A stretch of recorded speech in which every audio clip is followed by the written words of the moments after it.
Hello and welcome back to my YouTube channel. Si Mang Jose nga po pala ito at isang OFW dito sa Canada. Today nagpa-general inspection pala ako ng sasakyan kasi babiyahe na ako ng New Brunswick itong araw na to. And as per them, all good to travel na.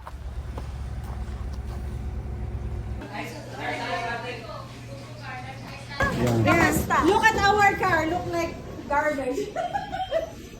That's good. Buntes, mag-ingat ka ha? Kuya Glenn. Kuya Glenn, daw. Ingat sa daan, Dre. Ha? Madulas yan. Nang-snow pa nga, parang kuya. Bye, Kaljit.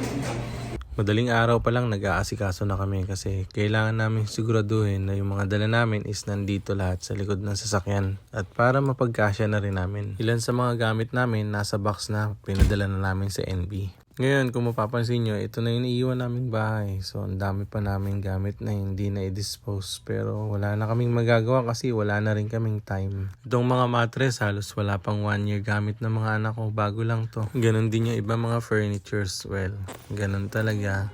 Paalam na, Edmonton.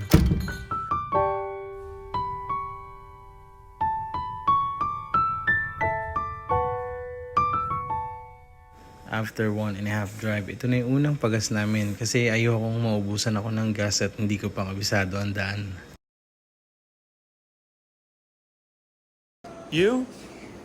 From Ontario? We push. Kurt.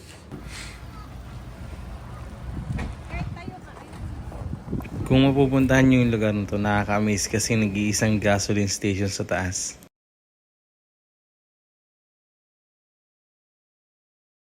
Time check. Teka. 12:06 tanghali. So,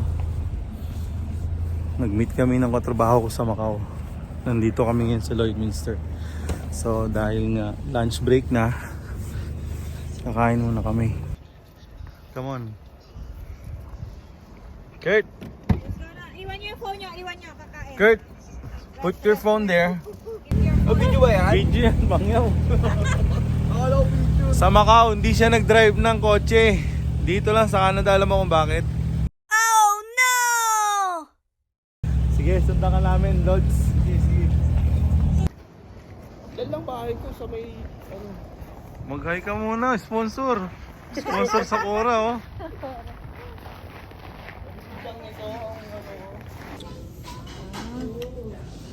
Malaki pala ng service. Focus niyo ba yan? Ate Kate, you're good? Hi, girl. Siyempre si Idol, oh. What's up? Magaling to. Gusto daw ni Kate yung... Gusto mo yung hotdog na? Saan ba yung ano, sa Dennis? Bukas sasakyan. Yung yung sasakyan namin, oh. Puro ano. Tingnan natin yung likod. Kita kalat to. Diba? Bossy, uy. Asawa sa ano yun? Sasama tayo doon. Sure yan. Ingat sa biyahin. Bye-bye, Paano? ingat. Hanggang sa muli.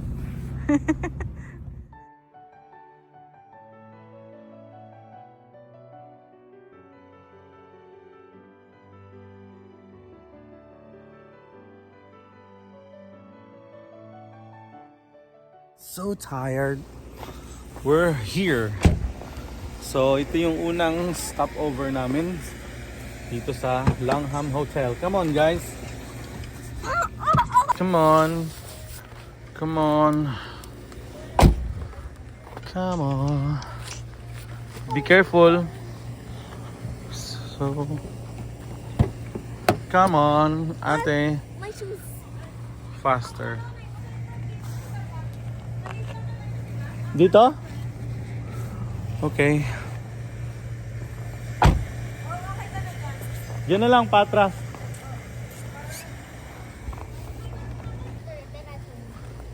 Oh yeah? Feels better. Pero ka mas maganda yung hotel bukas. Pero okay na to na. Saan kayo? Let's play.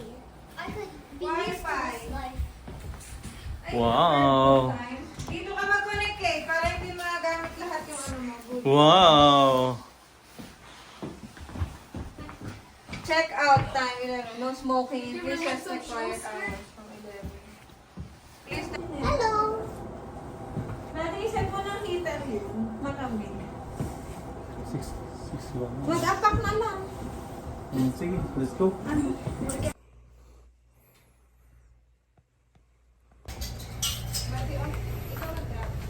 Yun nga palang biyahe namin mula Edmonton hanggang papunta dito sa Langham Motel sa Saskatoon. Umabot kami ng almost 5.5 hours kasi hindi ko pa kabisado yung daanan. Meron nga din pala nag-PM sa akin sa Facebook. Nagtatanong kung paano kami nagbubok ng hotel. Well, ginagawa namin a day before kaming dumating dun sa lugar, nagbubok na kami online. Mommy, let's go!